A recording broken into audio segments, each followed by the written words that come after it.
C.H. Spurgeon preached this message on April 22, 1860, at the Exeter Hall.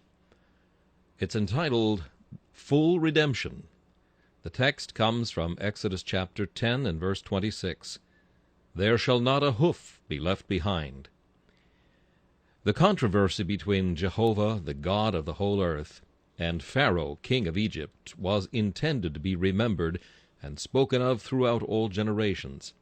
On that occasion, God permitted human nature to arrive at its highest degree of stubbornness and obstinacy. But he, nevertheless, cowed it and overcame it. He did indeed raise up Pharaoh for this purpose, that he might show forth his power in him.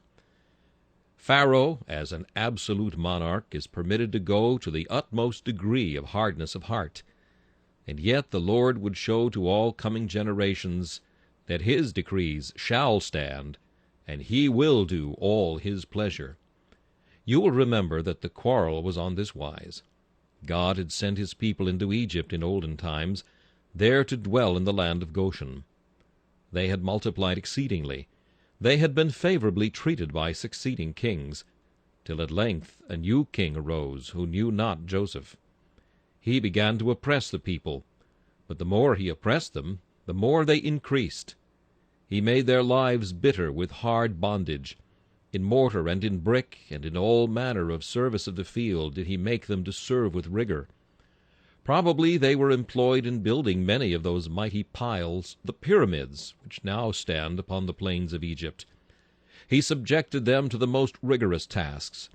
They worked under the whip continually, and had to make bricks without straw, the hardest possible exaction that even a tyrant could have imagined. At last the cry of the people went up to their God in heaven. He saw their affliction. He heard their cry. He knew their sorrows. And he determined with his own bare arm to be avenged on Pharaoh, and to bring out all his people, the seed of Jacob, from their house of bondage. He raised up Moses, and he sent him in with this message to Pharaoh. Thus saith the Lord, Let my people go, that they may serve me. Pharaoh laughs at it. Ye are idle. Ye are idle. Ye shall not go, said. A plague at once is God's answer to Pharaoh's laughter. He turns their water into blood, and the fish that were in the river died. Pharaoh gives way a little, for if he must yield, it must be by degrees. Ye shall have, says he, 2 or 3 days of rest to serve your God, but it must be in this land. Nay, says Moses, we cannot serve our God in this land. We must go forth into the wilderness. Pharaoh bids them begone. Another plague, and yet another. And now Pharaoh yields thus far. They may go into the wilderness, but they must not go very far. Nay, says Moses, but we will have no such stipulation. Pharaoh, therefore, again deals deceitfully, again refuses, again grows angry, and waxes proud. And God smites the land with lice, with flies, with a very grievous murrain, with all manner of plagues. Then Pharaoh says, You may go into the wilderness, but only the strong men among you shall go. You shall leave your wives and your little ones.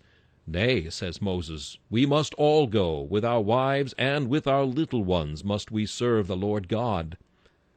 Pharaoh again refuses. His heart is hardened. He will not yield.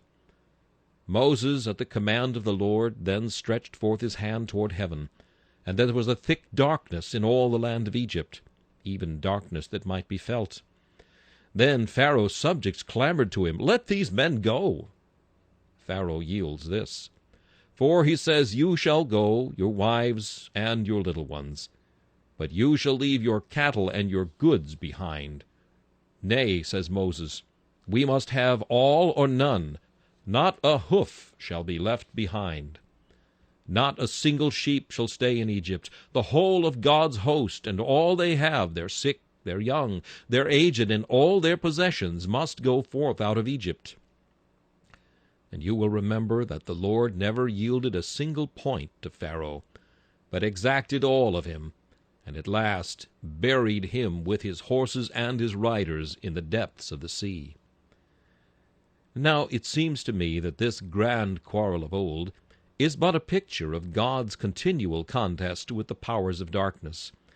The mandate has gone forth to earth and hell. Thus saith the Lord, Let my people go, that they may serve me. No, saith Satan, they shall not. And if he be compelled to yield one point, he still retains his hold upon another. If he must give way, it shall be inch by inch. Evil is hard in dying. It will not readily be overcome. But this is the demand of God, and to the last he will have it. All my people, the whole of every one of them, and all that my people have possessed, all shall come out of the land of Egypt. Christ will have the whole. He will not be contented with a part, and this he vows to accomplish. Not a hoof shall be left behind. I think you will now see the drift of the discourse. I use the text as an aphorism, which I hope to be able to illustrate. God bless it to our souls. Not a hoof shall be left behind. Christ will have all that he has died to purchase. All that he has bought with blood he will have. Not a fraction of the purchased possession will he lose. First, then, Christ will have the whole man. Not a single hoof shall be left behind. In the next place, he will have the whole church. Not a hoof shall be left behind. In the next place, he will have the whole of the lost inheritance of his church. Not a hoof shall be left behind. And at last, in the fourth place, to conclude, he will have the whole world to serve him. Not a hoof shall be left behind. First, then, Christ will have the whole man. In his people whom he has purchased with his blood, he will reign without a rival. As for the world that lieth in the wicked one, the prince of this world shall have his power over it, until his time shall be accomplished. But as for the Lord's people, whom he hath redeemed, on whom his heart is set, he will not have a single hair of their heads to be alienated from himself. They shall be mine, saith the Lord. They shall be wholly mine. Christ will not be part proprietor of any man. He will not have one part of the man, and leave the other part to be devoted to Satan. In entering upon this point, that Christ will have the whole man, I shall have to notice that he does already possess the whole of his people in their intent and purpose, and that by and by, when he hath sanctified them wholly, he will then actually possess the whole spirit and soul and body of the man whom he hath purchased with his precious blood. Mark then, my hearers, if you be children of God, if you be saved, you belong wholly and entirely to Christ. By this may you know this morning whether you are subjects of that old Pharaoh, or whether Jehovah is the Lord your God and your great deliverer. Are there not multitudes of men who seem to imagine that if they save a corner in their souls for their religion, all will be well? Satan may stalk across the broad acres of their judgment and their understanding, and he may reign over their thoughts and their imaginations. But if in some quiet nook there be preserved the appearance of religion, all will be right. Oh, be not deceived, men and brethren. In this Christ never went halves in a man yet. He will have the whole of you, or he will have none of you.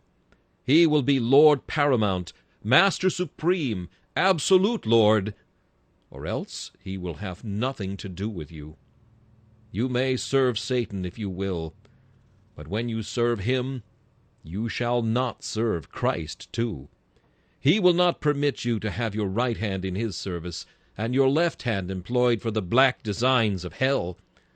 The whole man Christ died to purchase, and if you are not wholly given up to God, if in the intent and purpose of your souls every thought and wish and power and talent and possession be not devoted and consecrated to Christ, you have no reason to believe that you have been redeemed by his precious blood. Christ will not allow us to spare a single sin. We may not select some favorite evil, and say, I will give my heart wholly up to God, but this vice is to be spared. Nay, nay, my hearers, ye are not Christ's if ye have one pampered lust, one sin which you fondly indulge. Sin you will, even though you be Christ's. But if you indulge sin, if you love it and delight in it, if it is not to you a plague and a curse, you have no reason whatever to conclude that your name is on his breast, or that you belong to Christ at all.